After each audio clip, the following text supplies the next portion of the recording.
महाराष्ट्र ही संतांची आणि शूरवीरांची भूमी आहे। इथल्या मातीला छत्रपती शिवाजी महाराजांच्या दैदिप्यमान इतिहासाचा सुगंध आहे। पण अलीकडे याच इतिहासाची मोडतोड करण्याची ऐतिहासिक तथ्यांमध्ये काल्पनिक लोककथा मिसळून समाज मनाला भ्रमित करण्याचा प्रयत्न होताना दिसतोय। निमित्त आहे नागपूरमधील एका कार्यक्रमाचं, जिथे धीरेंद्र कृष्णशास्त्री उर्फ बागेश्वर बाबा यांनी शिवरायांच्या संदर्भात केलेलं एक विधान आता वादाच्या भोवऱ्यात सापडलंय। आजच्या प्रहारमध्ये आपण याच विषयाचा पंचनामा करणार आहोत। नमस्कार, मी शिल्पा।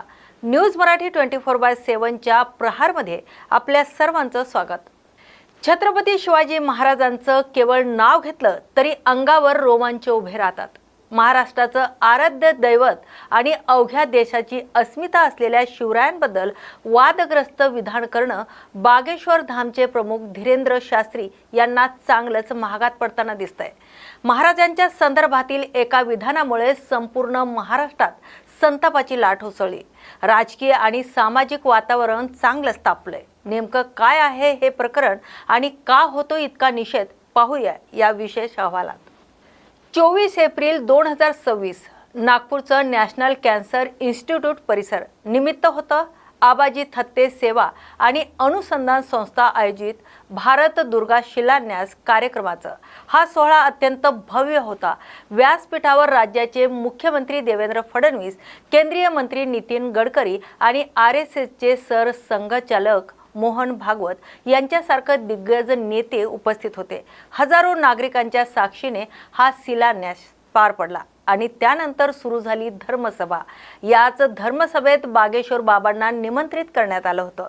जेव्हा ते मंचावर आले तेव्हा त्यांनी देवी शक्ती आणि धर्मावर बोलण्यास सुरुवात केली।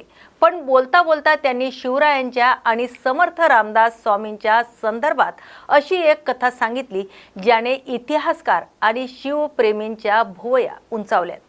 बागेश्वर बाबा नेमकं काय म्हणाले आणि त्यांनी काय सांगितलंय, पाहूयात। छत्रपति वीर शिवाजी महाराज जब बहुत थक गए युद्ध करते करते, उनको लगा कि हम थक गए। एक दिन स्वामी समर्थ रामदास जी के पास गए और उन्होंने अपना मुकुट उतारा और कहा कि हमने बहुत लड़ाइयां लड़ ली, बहुत युद्ध कर लिया, अब कृपा करो कि अब हमें बहुत लड़ना नहीं, अब एक बड़ी दया करो, ये मुकुट संभालो आप, ये राजपाट आप संभालो, आपकी आज्ञा से ही हम चले। अब हमसे चला नहीं जा रहा, अब हमसे युद्ध लड़ा नहीं जा रहा, हम बहुत थक गए, अब हम विश्राम चाहते हैं, अब हम आराम चाहते हैं, अब हम कुछ दिन कुछ करना नहीं चाहते। मुस्कुराते हुए स्वामी समर्थ रामदास भगवान ने कहा, ठीक है, हमें स्वीकार। एकदा शिवाजी महाराज थकले होते, त्यांना राज्य चालवणं कठीण जात होतं, म्हणून त्यांनी आपला मुकुट समर्थ रामदासांच्या चरणी ठेवला आणि म्हणाले, आता मी विश्राम करतो, तुम्ही राज्य सांभाळा। पुढे ते असंही म्हणाले की समर्थांनी तो मुकुट पुन्हा शिवरायांच्या डोक्यावर ठेवला आणि आज्ञा दिली की राज्य मी चालवतो, पण संचालन तुम्ही करा। आता प्रश्न असा निर्माण होतो की ज्या राजाने शून्यातून स्वराज्य निर्माण केलं, ज्यांनी मृत्यूला समोर पाहूनही कधी हार मानली नाही, तो राजा कधी थकलो असं म्हणू शकेल का? हा इतिहास आहे की केवळ मनोरंजन करण्यासाठी रचलेली एखादी लोककथा? या विधानानंतर सोशल मीडियावर संतापाची लाट उसळली। राजकीय वर्तुळातूनही प्रतिक्रिया आल्या। स्वतः राज्याचे मुख्यमंत्री देवेंद्र फडणवीस यांनी यावर स्पष्टीकरण दिलंय। खुद्द मुख्यमंत्र्यांनी मान्य केलंय की इतिहासात अशा प्रकारची कोणताही संदर्भ आढळत नाही। मग प्रश्न उरतो की इतक्या मोठ्या जनसमुदायासमोर आणि जबाबदार नेत्यांच्या उपस्थितीत अशा चुकीच्या कथा का सांगितल्या जातात? मुख्यमंत्री देवेंद्र फडणवीस यांनी हे स्पष्ट केलंय की इतिहासात असा कोणताही पुरावा नाही। मग केवळ स्वतःचा अजेंडा रेटण्यासाठी किंवा गुरु शिष्य परंपरा मोठी दाखवण्यासाठी शिवरायांसारख्या स्वयंभू आणि पराक्रमी राजाला कुणी थकलेला कसं दाखवू शकतो? आता आपण सर्वात महत्त्वाच्या प्रश्नाकडे वळूया। समर्थ रामदास स्वामी हे शिवरायांचे गुरु होते का? आणि आधुनिक इतिहासकारांच्या मते छत्रपती शिवाजी महाराज आणि समर्थ रामदास स्वामी यांची भेट झाली होती, यात दुमत नाही। मात्र महाराज हे समर्थांचे अनुग्रहित शिष्य होते किंवा त्यांनी राज्य समर्थांच्या झोळीत अर्पण केलं होतं याला कोणताही समकालीन अस्सल पुरावे उदाहरणार्थ पत्रव्यवहार किंवा बखरी मिळत नाहीत. शिवाजी महाराज आणि समर्थ रामदास यांची भेट झाली होती, पण महाराज समर्थांचे शिष्य होते किंवा समर्थांच्या सांगण्यावरून त्यांनी राज्य चालवले याला ऐतिहासिक आधार नाही. महाराजांनी स्वराज्य स्वबळावर आणि जिजाऊंच्या मार्गदर्शनाखाली उभं केलं होतं. शिवरायांनी स्वराज्य स्थापनेची प्रेरणा आपल्या आईकडून म्हणजेच जिजाऊ साहेबांकडूनच घेतली होती. त्यांचे राजकीय गुरु शहाजी राजे आणि जिजाऊ साहेबच होत्या.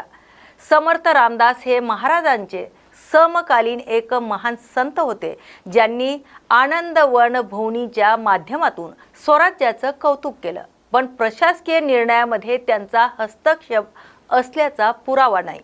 बागेश्वर बाबांनी सांगितलेली कथा ही भक्त विजयासारख्या ग्रंथामधील असू शकते, जे इतिहासापेक्षा श्रद्धेवर जास्त आधारित आहे.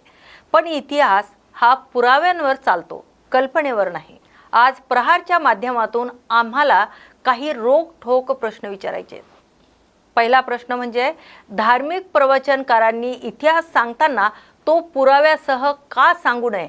श्रद्धेच्या नावाखाली इतिहासाचं विकृतीकरण का? जेव्हा मंचावर राज्याचे गृहमंत्री आणि जबाबदार नेते बसलेले असतात तेव्हा त्यांच्या समोरच महापुरुषांबद्दल चुकीची माहिती दिली जाते, तरीही कुणीही त्यांना त्याच वेळी का टोकलं नाही? अशा विधानामुळे तरुण पिढीच्या मनात आपल्या महान राजाबद्दल चुकीची प्रतिमा तयार होत नाही का? बागेश्वर बाबांनी याआधी असे अनेक विधान केली ज्याने वाद निर्माण झालेत. कधी ते 4 मुलांना जन्माला घाला आणि एक RSSला द्या असं आव्हान करतात, तर कधी चमत्कार दाखवण्याचा दावा करतात. श्रद्धा ही वैयक्तिक असू शकते, पण जेव्हा ती सामाजिक अंधश्रद्धेत किंवा ऐतिहासिक चुकीच्या माहितीमध्ये रूपांतरित होते तेव्हा त्याला आळा घालणं ही सरकारची आणि समाजाची जबाबदारी आहे. इतिहासांच्या मते महापुरुषांबद्दल बोलताना तथ्यांची पडताळणी करणं आवश्यक आहे. भक्तीच्या ओघात इतिहासाची मोडतोड करणं हे केवळ अज्ञान नसून तो कोट्यवधी लोकांच्या भावनांशी खेळ आहे. या वादामुळे आता आगामी काळात राजकीय वातावरण अधिकच तापण्याची चिन्ह दिसत आहेत. प्रशासन या प्रकरणावर काय भूमिका घेतं आणि धीरेंद्र शास्त्री यावर काय स्पष्टीकरण देतात याकडे सर्व महाराष्ट्राचं लक्ष लागलंय. आणि छत्रपती शिवाजी महाराज हे केवळ एक राजा नव्हते, तर ते एका राष्ट्राचे अस्मिता आहेत. त्यांच्या नावाचा वापर करून स्वतःची लोकप्रियता वाढवणं किंवा काल्पनिक कथा सांगून समाजभ्रम निर्माण करणं हे निषेधार्ह आहे. बागेश्वर बाबांसारख्या लोकांनी लोककथा आणि इतिहास यातील पुसटशी रेषा ओळखून बोललं पाहिजे, अन्यथा समाजातला हा असंतोष भविष्यात अधिक तीव्र होऊ शकतो. छत्रपती शिवाजी महाराज हे महाराष्ट्राचे स्वाभिमान आहेत आणि त्यांच्याबद्दलचा कोणताही चुकीचा शब्द महाराष्ट्राला मान्य नाही, हे पुन्हा एकदा या आंदोलनातून स्पष्ट झालंय. सार्वजनिक व्यासपीठावर बोलताना जबाबदारीचं भान ठेवणं किती महत्त्वाचं आहे हेच या वादातून समोर येत आहे. वेळ आली आहे आता अशा प्रवृत्तीवर प्रहार करण्याची. आपण सर्वांनी सजग राहून खऱ्या इतिहासाचं रक्षण केलं पाहिजे. आजच्या प्रहारमध्ये इतकंच. पुन्हा भेटूया नव्या विषयासह. तोपर्यंत पाहत राहा प्रहार.